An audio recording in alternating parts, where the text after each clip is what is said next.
उदासीनता हम लोगों की हमको कहां पहुंचा दिए है। एक तरफ विद्वता की वो पराकाष्ठा देख लीजिए, शौर्य, तेज, तप, त्याग, बलिदान, विज्ञान, अध्यात्म, इसकी पराकाष्ठा। और दूसरी ओर इसका ठीक विपरीत देखिए। अंग्रेजों की अभी चर्चा हुई कि अंग्रेजों ने भारत पे शासन किया। अंग्रेजों ने ही नहीं किया,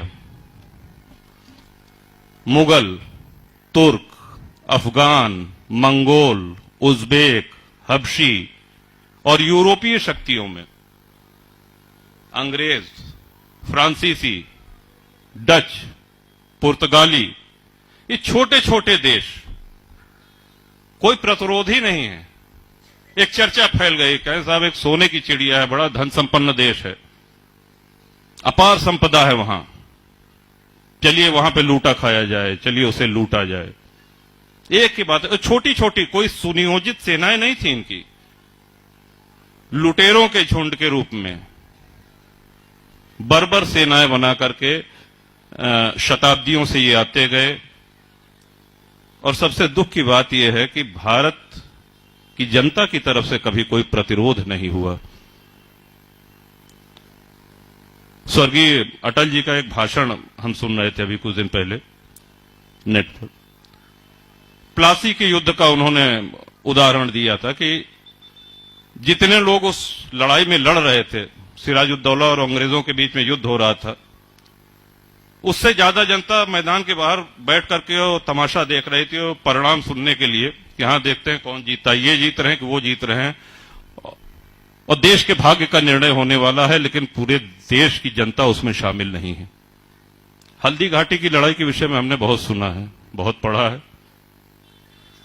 महाराणा प्रताप की वीरता, उनका पराक्रम, लेकिन हल्दी घाटी की जब लड़ाई हो रही थी तो जितनी रियासतें थीं, जयपुर, जोधपुर, बीकानेर, आमेर, जैसलमेर, बूंदी, ये सब अकबर के साथ और महाराणा के खिलाफ उस युद्ध भूमि में थी। और उस समय कोल भीलों की सेना को एकत्र करके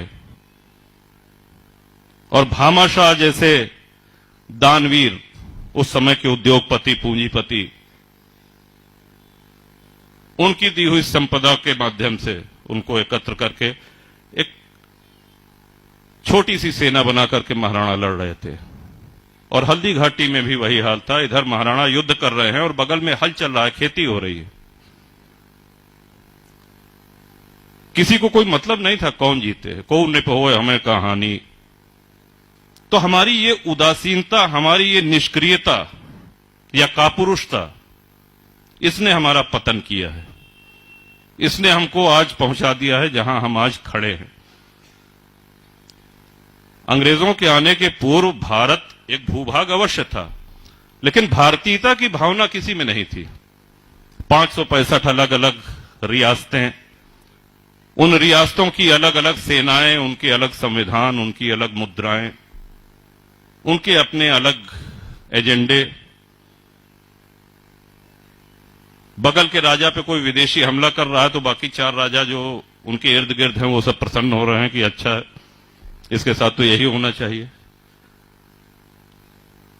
खंड खंड करके इस तरह से हमारा देश गुलाम होता आया है। अब दुनिया के नक्शे पे देखेंगे, पुर्तगाल कितना छोटा सा देश है, नीदरलैंड कितना छोटा सा देश है, यूरोप के दूसरे कोने के देश, वहां से चले आए 4 जहाज में, 5 पानी के जहाज में, छोटे छोटे, और भारत के एक बड़े भूभाग पे कब्जा कर लिया। किसी ने कोई विरोध नहीं किया, जब तक लूटना था लूटे,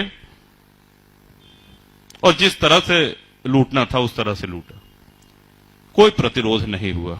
ये ऐसे अध्याय हैं, ये ऐसे प्रसंग हैं जो हमारा सबका सिर शर्म से झुक जाता है, क्योंकि हमको तात्कालिक लाभ चाहिए। इससे हमको क्या फायदा होगा। बहुत अच्छा विषय राहुल जी ने कहा कि सिस्टर की वेडिंग में। ये सही बात है कि आज भारत में अगर गिनती की जाए तो अच्छी अंग्रेजी बोलने वाले ज्यादा लोग होंगे, लेकिन क्लिष्ट, परिमार्जित और परिष्कृत हिंदी बोलने वालों की संख्या बहुत कम हो गई है। हमने अपनी मातृभाषा को सम्मान देना छोड़ दिया है। अगर हम अपनी मां का सम्मान नहीं करेंगे, हम अपने पिता का सम्मान नहीं करेंगे, अपने बड़े बुजुर्गों का सम्मान नहीं करेंगे, तो फिर हम अपने मित्र से यह अपेक्षा नहीं कर सकते हैं कि उनको भी सम्मान करना चाहिए। अंग्रेजों की गुलामी खत्म हुई, मुगलों की भी गुलामी खत्म हुई, फ्रांस, पुर्तगाली, डच ये सब लौट करके चले गए। कहने के लिए हमारा एक विश्व का सबसे बड़ा लोकतंत्र है भारत। लेकिन एक प्रश्न दे रहे हैं आपको, अवश्य इसका आत्मचिंतन करिएगा, क्या हम मानसिक गुलामी से ऊपर उठ पाए हैं? इतने वर्षों की गुलामी के बाद हम ये मान बैठे हैं कि जो कुछ भी पश्चिमी है वही सही है, चाहे वो पश्चिमी परिवेश हो, चाहे पाश्चात्य ढंग से मिलना, उठना, बैठना, बोलना हो। ये सही बात है कि आज हम सब लोग दिन की भागा दौड़ी में और आज के व्यस्त जीवन में खादी का कुर्ता पैजामा या खादी की धोती या ये बड़े महंगे पड़ जाते हैं। इनकी धुलाई और माड़ी और ये सब, पैंट शर्ट पहनी है उसमें कोई बुराई नहीं है, लेकिन क्या हमको धोती बांधना आता है? जो कुछ पश्चिमी है वही सही है। ये मानसिक गुलामी हमारे अंदर घर कर गई है। अम्मा नहीं कहेंगे अपनी मां को, अम्मा कहेंगे ये तो पिछड़ेपन की निशानी है। पिता को बाबूजी या दाऊ या बप्पा ये कहना तो पिछड़ेपन की निशानी है। आधुनिक कब होंगे? जब पापा कहेंगे। आधुनिक कब कहेंगे? जब हम मम्मी कहेंगे। हमने अपनी संस्कृति को, अपने इस विरासत को खुद ही ठुकरा दिया है। चुनौतियां आज मुंह बाए खड़ी हुई हैं। सभी विद्वान वक्ताओं ने बड़े विस्तार से कहा, उन बातों को दोहराने का कोई आशय नहीं है, लेकिन समाधान तो हमारे अपने अंदर है। हम अपने को बदलेंगे तभी समाधान होगा। जिस चीज को हम बदलना चाह रहे हैं, हम अपनी भारतीय संस्कृति की पुनर्स्थापना करना चाह रहे हैं, तो ये तभी संभव है जब हम लाभ हानि के चक्कर को छोड़ करके और निष्ठा के साथ अपने संस्कृति, अपनी रीतियों के संवाहक बने, उनको अगली पीढ़ी में पहुंचाएं। विश्व में कोई दूसरा ऐसा उदाहरण नहीं है। भारत और हिंदुत्व ये एक दूसरे के पर्याय हैं। जैसे सूर्य और सूर्य की किरण को अलग नहीं किया जा सकता, जल से जल की लहरों को अलग नहीं किया जा सकता, ये एक दूसरे में समाहित हैं। वैसे ही भारत और हिंदुत्व ये एक दूसरे के पर्याय ही नहीं है, बल्कि एक ही हैं। और हमको अपनी सभ्यता, अपनी संस्कृति का सम्मान करना होगा, तभी ये संस्कृति, ये आदि संस्कृति, ये सनातन संस्कृति बचेगी। वरना जिस तरह की चुनौतियां हैं सामने, अगर हमारा ये दृष्टिकोण रहा कि इसको करने से क्या होगा। बड़ी अच्छी बात आचार्य जी ने कही कि चित्र बदल दीजिए, चरित्र स्वतः बदल जाएगा। आज हम अपने बच्चों के साथ बैठ करके धर्म चर्चा, इतिहास के महापुरुषों की चर्चा, बलिदानियों की, क्रांतिकारियों की चर्चा कितना करते हैं। हमको खुद अपने स्मार्टफोन से फुर्सत नहीं है, और बच्चे भी अब अगर बड़े हो गए हैं तो उनका एक अलग व्हाट्सएप ग्रुप है, उनका अलग फेसबुक ग्रुप है, जिसमें हो सकता है एग्जाम के समय थोड़ा बहुत फोन आप लोग रख लेते होंगे। नहीं तो वो सुबह उठते पहला काम जो है वो चाय उसी पे आती है, गुलाब का फूल और गुड मॉर्निंग और चाय, और फिर जब तक सो नहीं जाते हैं तब तक। तो ये हमारे बौद्धिक विकास को रोक रहा है। फोन एक संवाद का कारण है, लेकिन उसका संवाद में ही प्रयोग हो। जो सामने बैठा है, जो आपसे मुखातिब है, जो प्रत्यक्ष बैठा है, आप उससे संवाद नहीं कर रहे हैं। कई जगह आप जाइए, होटल में, रेस्टोरेंट में बैठ के देखिए, एक मेज पे 4 लोग बैठे हैं, चारों अपने फोन पे।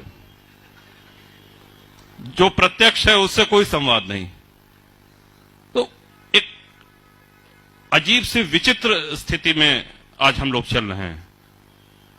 हम सभी लोग जानते हैं कि देवासुर संग्राम हुआ, देवताओं का असुरों का संग्राम हुआ, जहां पे अमृत के घड़े को लेकर के छीना झपटी में 4 स्थान पर अमृत की बूंदें गिरी, नासिक, उज्जैन, हरिद्वार और तीर्थराज प्रयाग। और यहां पर कुंभ का आयोजन होता है। कुंभ का शाब्दिक अर्थ होता है घड़ा, लेकिन कुंभ से अमृत निकलता है, इसका एक सामाजिक अर्थ भी है। अनादिकाल से पूरे देश के धर्माचार्य, शंकराचार्य, अखाड़े, संत, महंत, महात्मा और राजा महाराजा, ये सब लोग आकर के यहां कल्पवास करते हैं, प्रवास करते हैं। उस समय की जो उनकी समस्याएं हैं उस पर धर्म संसद में चर्चा होती है। अपने अपने राज्यों के कुशल क्षेम के लिए संतों की देशना, उनका अनुशासन, उनका दिशा निर्देश प्राप्त करते हैं और फिर उसको जाकर के अपने राज्यों में लागू करते हैं। स्नान करना, तिलक लगाना, पूजा पाठ करना, ये भौतिक क्रियाकलाप हो गए, लेकिन आध्यात्मिक समृद्धि इस कुंभ से यही मिला करती थी कि हमारा राष्ट्र कैसे समृद्ध हो, देशवासी कैसे और सुखी हो, राज्यवासी कैसे और सुखी हो। इस पिपासा की, इस भूख की पूर्ति कुंभ वर्षों से करता आ रहा है। और सही अर्थों में आज यहां पर दिव्य प्रेम सेवा मिशन के इस मंच पर यह देख करके लगता है कि आदरणीय आशीष भैया के प्रयासों से कुंभ का, महात्माओं का सानिध्य, राहुल जी वरिष्ठ पत्रकार हैं, सब क्षेत्र से हैं, अलग अलग क्षेत्रों से हैं, उन सब की एक अपनी चिंताएं, अपने विचार, उनसे हम लोग लाभान्वित हुए। इसका श्रेय पूरी तरीके से आदरणीय आशीष भैया को जाता है। और यहां पर हम आए हैं तो हम कुछ सीख करके जाएं।